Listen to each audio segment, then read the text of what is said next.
London. 1957, a talent agency on Regent Street, marble floors, expensive suits, and a young Scotsman standing in the lobby with calloused hands and a jaw like granite. The agent doesn't even stand up. He looks at the kid across the desk, looks him up and down, and says it, slowly, deliberately. With that accent, that face, "Son, you'll never work again." The young man says nothing. He picks up his coat. He walks out the door. 4 years later, that same agent is watching a cinema screen, jaw open, along with 800 million other people on this planet. The man on screen adjusts his cufflinks, looks straight into the camera, and says 7 words that will echo forever. Bond, James Bond.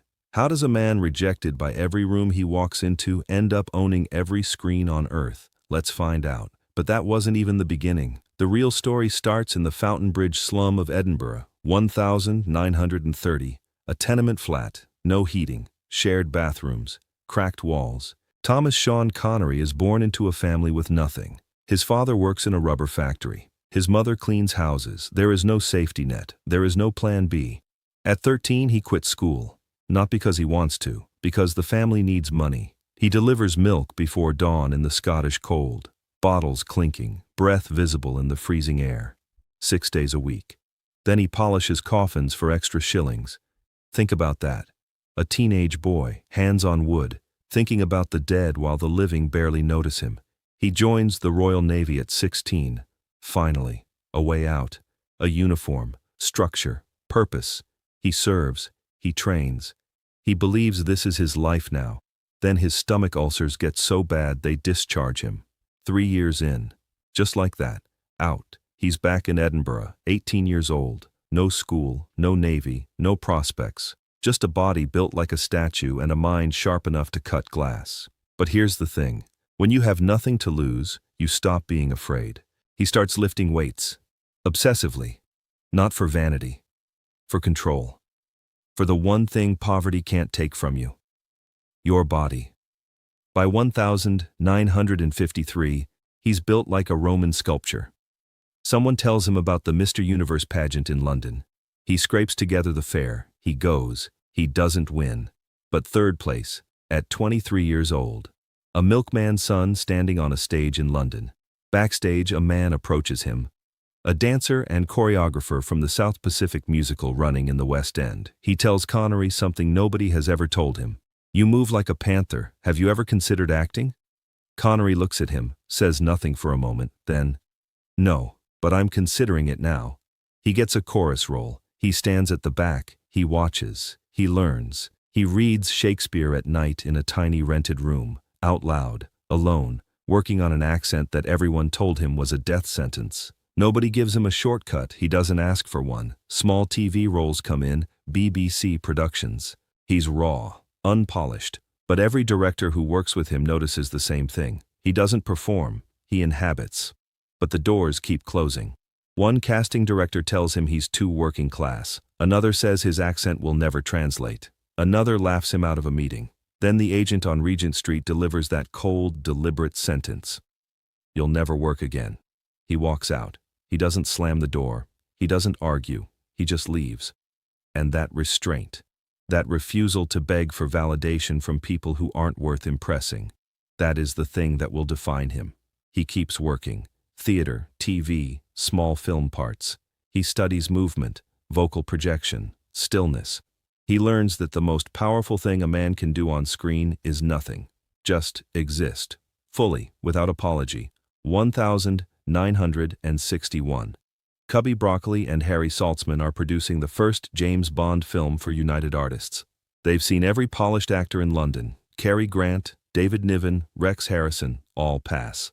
Their casting director brings in this rough-edged Scot. The producers are skeptical. Ian Fleming thinks Bond should be a refined English gentleman. Eton, Oxford, old money. Connery walks in wearing a cheap suit that doesn't quite fit. He sits down. He doesn't smile. He doesn't perform. He just looks at them the way a man looks at people who don't yet understand what they're dealing with. They ask him to do a screen test. He refuses. "I don't do screen tests." The room goes quiet. Producers don't get told no. Not like this, not with that calm. He stands. He thanks them for their time. He walks out. and here is the moment. Broccoli and his wife Dana watch from the window. The stride, the shoulders, the way the entire pavement seems to belong to him. Dana turns to her husband. She says, "That's Bond. That's him." They call him back. They offer him the role. No screen test, no compromise. October 1962. The premiere of Dr. Number London. The critics are nervous. Ian Fleming is still publicly skeptical. He called Connery an overgrown stuntman in private, a bruiser, not his Bond. Then the film plays. And that scene, the casino, the cigarette, the turn, the line. Bond, James Bond. The audience doesn't just watch. They feel something shift. This isn't drawing room elegance. This is something raw, more dangerous, more real. The film makes $59 million on a $1 million budget.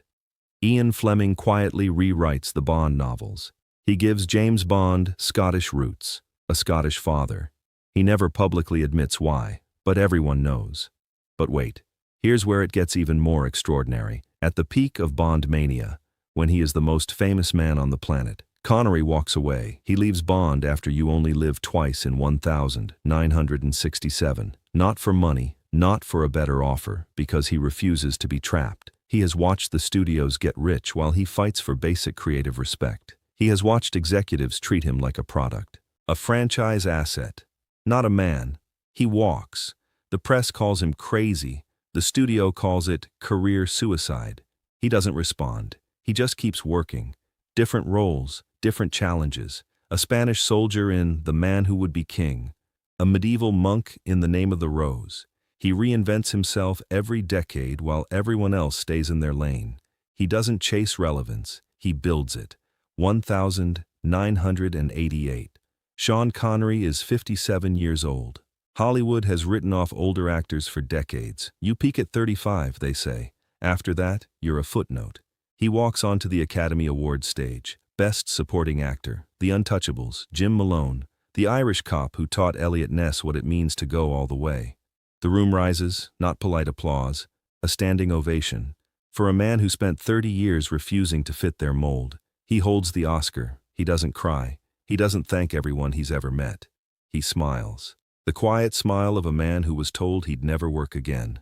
Then, in 1999, People magazine names him Sexiest Man of the Century, not the year, the century. Sean Connery is 69 years old, the milkman's son. In his final years, he retreats to the Bahamas. No more press conferences, no more performances, just a man and his family and the ocean. He turns down role after role. He had nothing left to prove. October 31, 2020. Sean Connery passes away in his sleep in Nassau. He is 90 years old. The tributes pour in from every corner of the world, from actors, directors, world leaders, fans who grew up watching him and never forgot what he made them feel. Not invincible, not perfect, just completely, unapologetically real. And somewhere in Edinburgh, in the Fountain Bridge neighborhood where it all began, people leave flowers at the walls of a building that no longer exists, where a boy used to deliver milk before the sun came up. Today, acting coaches study his stillness, his economy of movement, his vocal control. Daniel Craig cites him. Christian Bale cites him. Idris Elba cites him. The Bond franchise has now grossed over $7 billion. Connery appeared in 6 of the original films. His silhouette, his walk, his line, still dominant. Because here's the truth. The agent who said he'd never work again was right about one thing. The Sean Connery who walked into that office in 1957 would never work again. That uncertain, unproven young man with the borrowed shirt and the Edinburgh accent. But the man who walked out? He didn't work, he dominated. Because real power is never given, it is built. In the freezing dark, one bottle at a time, one rejection at a time, one refused screen test at a time. Don't ask for a seat at the table. Walk like the table belongs to you. And when they tell you you'll never work again, remember the Scotsman who turned that sentence into the most spectacular career in cinema history. Pass it on. A black and white photograph from 1962. Sean Connery leans casually against an Aston Martin DB5 outside Pinewood Studios, arms crossed, suit perfectly fitted, looking slightly off camera. The smile of a man who knows exactly who he is. Class is permanent. Grit is forever. If this story moved you, like, subscribe, and hit the bell. Drop a comment below. What line from this video will you carry with you? We read every single one.